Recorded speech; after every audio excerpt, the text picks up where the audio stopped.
Guys, welcome. Collective reading tayo ngayon. So, tingnan natin kung kaninong energy to, no? Be open-minded po. Hindi po halos lahat makaka-resonate. Kaya piliin nyo na lamang. And thank you nga po pala sa mga nag-subscribe. Lalo na sa mga bumabalik. Marami pong salamat. Give me the message. Kaninong energy to? Give me the message. Kaninong energy to?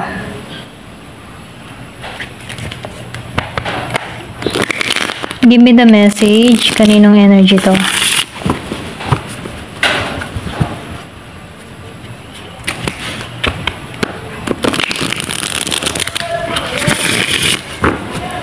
Give me the message. Kaninong energy to? So, meron ka ditong the Lovers reverse, ano?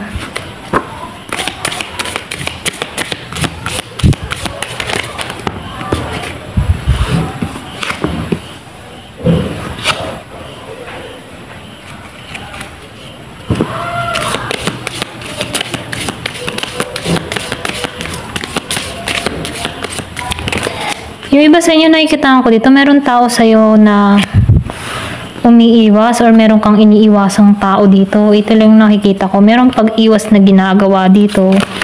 Kumbaga, nakikita ko dito na ayaw nito mag-focus sa mga nawala. Okay? Ayaw nito mag-focus sa away.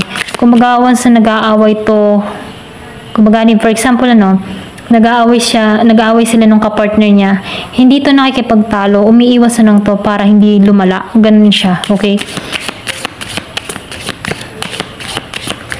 Kasi nakikitaan ko dito, mas may ginang nilayuan, yung bang tipo na mas gusto nitong umiwas kaysa mas lalong lumala yung away gulo, okay? Pwede rin sabihin meron ditong tao na umiwas sa kapartner niya, okay? Mas nanahimik muna, kumbaga nagpapalamig. Ito lang nakikita ko.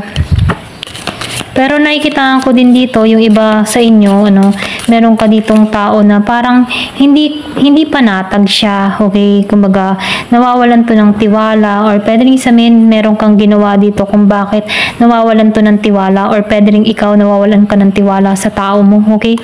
Meron dito ako nakikita na nagkaroon ng disconnect, okay? Kumbaga, mas pinili nitong mag-disconnect dito, okay? Kasi nakikita ko dito na itong tao nito ay hindi na balanse, Once na malapit sila sa bawat isa, pwede rin sabihin nawawala na yung love ng tao nito sa kanyang kapartner, okay? Kumbaga, nagkakaroon dito ng misalignment, okay? Hindi nagiging maayos, hindi nagiging matuwid, okay? Kumbaga, may kanya-kanya na silang pakiramdam. Yung tipo na nawala na yung spark, nawala yung init sa bawat isa.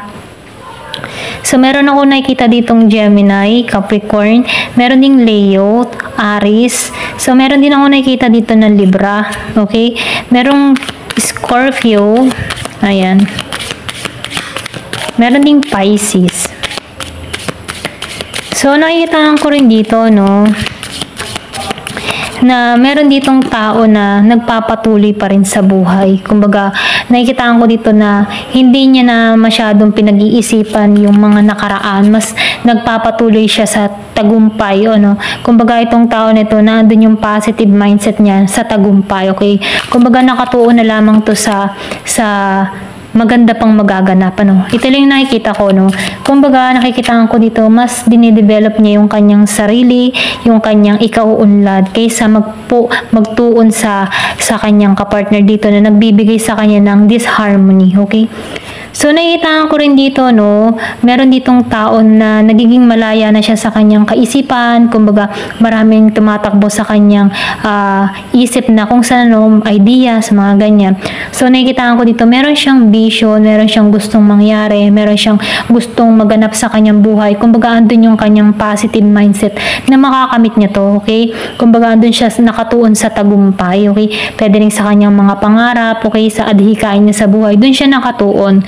So, nakikita ko rin dito, meron siyang dinedevelop sa kanyang sarili kung bakit to nagiging charismatic, nagiging malakas yung charisma, ganyan. Ito lang yung nafe-feel ko, Kumbaga itong tao nito, marami siyang creativity na napasok sa kanyang kaisipan at yun yung kanyang charisma, no? Yung kanyang pagiging matalino sa pag-iisip, yung pagiging positibo, ano. So nakikita ko dito na itong tao nito ay born to be leader. Ito na yung nafe-feel ko. So, nakikita ko rin dito, no, yung iba sa inyo, tinatawag or may calling dito, no. Kumbaga, nakikita ko dito na kailangan na nitong kumilos or mag-action dito sa pagpapasya, sa direction na tatahakin niya dito. Pwede rin sabihin, ginigising na to dito na kailangan ng pagbabago, ano. So, nakikita ko rin dito, meron ditong spiritual journey or may pagbabagong mangyayari or pwede rin sabihin, binubuksan ng kaisipan ng tao nito, nagkakaroon na siya ng pangunawa sa sitwasyong kinakaharap niya dito. So, nakikita ko rin dito, yung iba sa inyo nagkaroon ng renewal. Kumbaga, merong pagbabagong nagaganap sa buhay mo. Okay? So, nakikita ko rin dito, yung iba naman sa inyo, nakikita ko dito na nagpatawad na lamang. Okay? Binigyan niya ng kapatawaran yung mga taong gumagawa sa kanya ng masama. Okay? Kasi ginigising na siya dito, no? Kumbaga, mas pinili ng tao nito yung magpatawad. At dahil dito, no, mas lalo siyang binibless dito. Okay? Then, yung iba naman sa inyo, nakikitaan ko dito na ibabalik mo na yung harmony. Kumbaga, nagiging ka ng malaya sa sitwasyon. Kumbaga, alam mo na kung ano yung gusto mo. Kumbaga, nare-resolbahan na yung mga sitwasyon na nangyari.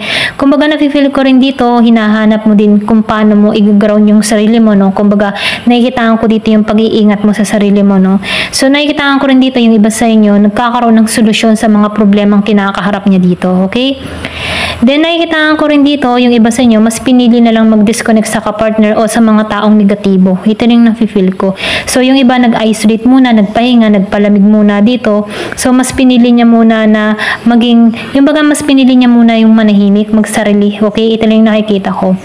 Kumbaga, yung iba sa inyo, nakikitaan ko dito na yung bang meron siyang nahihirapan siyang i-express yung kanyang nararamdaman, ano. Ito lang yung nakikita ko dito, no. So, meron tong lihim or ito yung tipo ng tao na malihim, hindi niya sinasabi yung kanyang mga nararamdaman, ano, kumbaga sarili niya na lamang na kinikip-kip yung kanyang mga emotion, okay, kumbaga nag-iiwas to or yung bang tipo na wala, yung bang tipong mindset ng tao nito, wala naman makakaintindi sa akin, kaya ako na lamang, sasarilin ko na lang tong problema ko. Ganon. Ganon yung energy na, no. Kumbaga, itong tao nito, hindi nagtitiwala, nagkakaroon na siya ng trust issue, maging sa kapartner, katrabaho, kaibigan, or sa kamag-anak, ano. Kumbaga, pwede rin sabihin, once na nagsasabi siya or nagsishare siya dito, binabaliwala siya, kaya mas kinikip na lang ni tao na to yung kanyang mga problema. Ganon. So, nakikitaan ko rin dito, yung iba sa inyo, nahihirapan pa rin dito, no? Kumbaga, nakikitaan ko dito na meron siyang kinakaharap dito na problema, okay? Kumbaga, nakikitaan ko rin dito yung pagiging nitong negatibong mag-isip, ano? Kumbaga, nakatulang siya sa negative. Ito lang nakita ko na nakatrap siya sa sarili niya, okay? Sa sarili niyang negatibong pag-iisip na kung saan, ano, kailangan niya ditong makalaya dito, no? Kumbaga, yung negative na pag-iisip niya dito, kinukulong siya dito, eh. Pwede rin sabihin sa trauma na nangyari sa kanya sa nakaraan. Kumbaga, nahihirapan siyang makalaya dito, okay? Kumbaga, hinihigit siya sa nakaraan, sa mga masasakit na experience. Kumbaga, itong tao nito, dun lang siya nakatuon sa mga negatibo. Yung ba tipo na baka maulit-muli, mga ganun. Kumbaga, takot na magtiwala. Ito lang nakikita ko, no? Kumbaga, ayaw niya yung palayain yung sarili niya dito. Kumbaga, tinutulungan siya dito na palayain, ano? Siya lang din yung makakatulong dito. Ito lang nakikita ko, no? Meron ditong tao na nahihirapan mapalaya yung sarili niya sa isang sitwasyon na kung saan hinihila siya sa nakaraan. Kumbaga, nakikita ko dito na hindi pa nito tanggap yung mga nangyari, okay? Ito lang yung nakikita ko dito, no. Pero ganun pa man, yung iba naman sa inyo, nakikita ko dito, no, na hindi ka welcome or meron dito mga tao or yung mga tipong hindi ka welcome sa family, yung iba sa inyo, no, or hindi ka winelcome ng family ng asawa or kapartner mo, mga ganon. Ito lang nakikita ko, meron ditong tao na nagkaroon ng asawa pero hindi siya welcome sa family, iba yung pakikitungo sa kanya ng family ng partner niya, ganon. Kumbaga, nakikitaan ko dito na walang suporta, ano. Ito lang nakikita ko, no. Kumbaga, meron tong issue, meron tong problema na kung saan nakikitaan ko nahihirapan siyang makisama, okay? Pwede rin sabihin na may mga tao na involved na ayaw kayong magsama, ganyan, ayaw maging masaya kayong nakikita, ganon. Ito lang nakikita ko, kumbaga, hindi approve ng family. Kumbaga, nakikita ko dito na meron ditong pinaghiwalay, okay? Kumbaga, maybe may kaibahan sa inyong dalawa, kaya meron ditong kang kapartner na yung family ayaw sa'yo. Okay? Ito lang nakikita ko dito, no? Pero ganun pa man, nakikita ko rin dito, no? meron kang mga tao sa paligid na arrogante, ano, kumbaga, inggit, okay? Kumbaga nakikita ko dito kaya meron ditong umaayaw sa'yo dito dahil sa inggit, ano? Dahil ayaw kang makitang masaya. Pwede rin sabihin na meron kang aura na kakaiba or something na ano sila sa aura mo, no? Positive. Parang na ano sila, parang nasasapawan or pwede rin sabihin iba yung katangian mo, okay? Na kung saan, ano, nakikita ko dito na merong naiinggit or nagsiselos sa'yo, okay? Pwede rin sabihin na ikaw dito, parang kinuha mo sa kanila yung importanteng tao sa kanya, okay? Ito lang yung nakikita ko. Pwede rin meron dito nagsiselos na family nung person mo, okay, sa'yo. Ito lang yung nakikita ko dito. Merong Year of the Horse ako nakikita. Ayan. So, piliin nyo na lamang, ano. Ito lang yung nakikita ko. So, nakikita ko dito, may selos na nangyayari. Okay? Merong inayawan ng family ng lalaki, ng babae, ayaw sa'yo. Ganyan. So, nakikita ko dito, hindi magkasundo ang bianan. Ganyan. Manugang. Ganon. Ayan. So, piliin nyo na lang yung part nyo, no? Pero ganun pa man, kung ayaw sa'yo, di magtuon ka sa sarili mo. Kumbaga, hindi mo naman obliga na gustuhin ka ng ibang tao, ano. Kung ayaw sa'yo, may choice sila na pumili kung ayaw nila, okay? So, pagtuunan mo yung sarili mo. Ganun lang, okay? Kung ayaw mo, di wag. Ganun lang, para madali na agad ang usapan, okay? Kumbaga, hindi mo naman siya pakikisamahan, ano. Yung anak naman yung pakikisamahan mo, ano. Ito lang nakikita ko. Pero kung halimbawa, meron kang napangasawa na mamas boy, edi ibigay mo na. O siya, iyon ang anak mo. Sabay ganun, ano. Ayan. So, pero ganun pa man, nasa iyo pa rin ng desisyon, ano. Ako'y nagpapatawa lang. Ayan. Give me the message. Ano pa yung mensahe?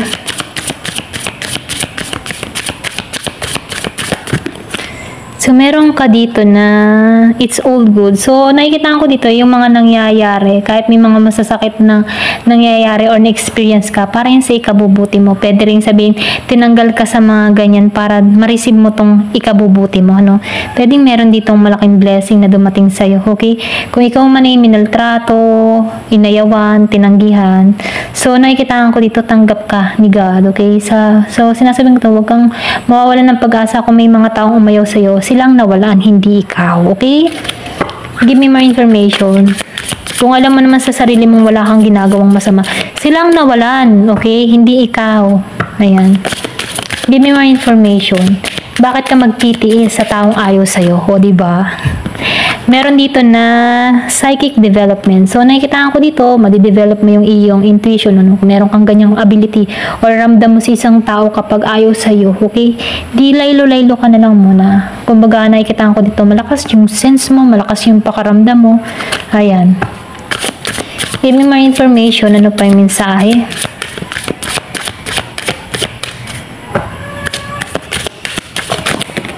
So, meron ka dito na forgiveness. Pero ganun pa man, ano, patawarin mo na lang din, okay? Ito yung misaya, no? Patawarin mo na lang sila.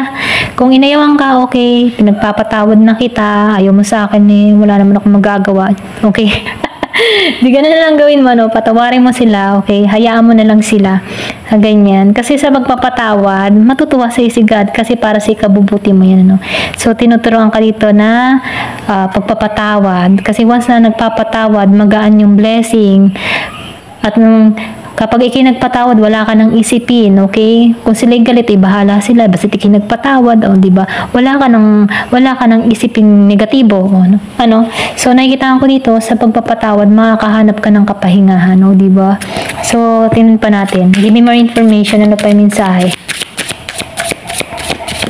So, nakikita ko dito, yung iba sa inyo nasa ibang bansa, meron difference sa inyong dalawa, ano? Ito lang yung nakikita ko.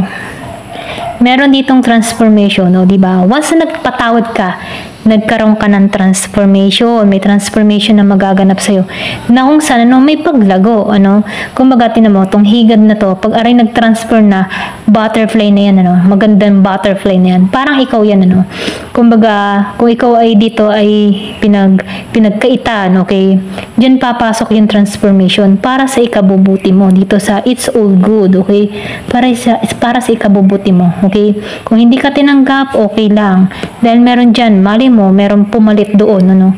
Meron ditong pumalit sa'yo na tatanggapin ka ng buo, okay? So, pakawalan kung ayaw kang tanggapin dito, okay? Pakawalan, ganyan. Give me more information.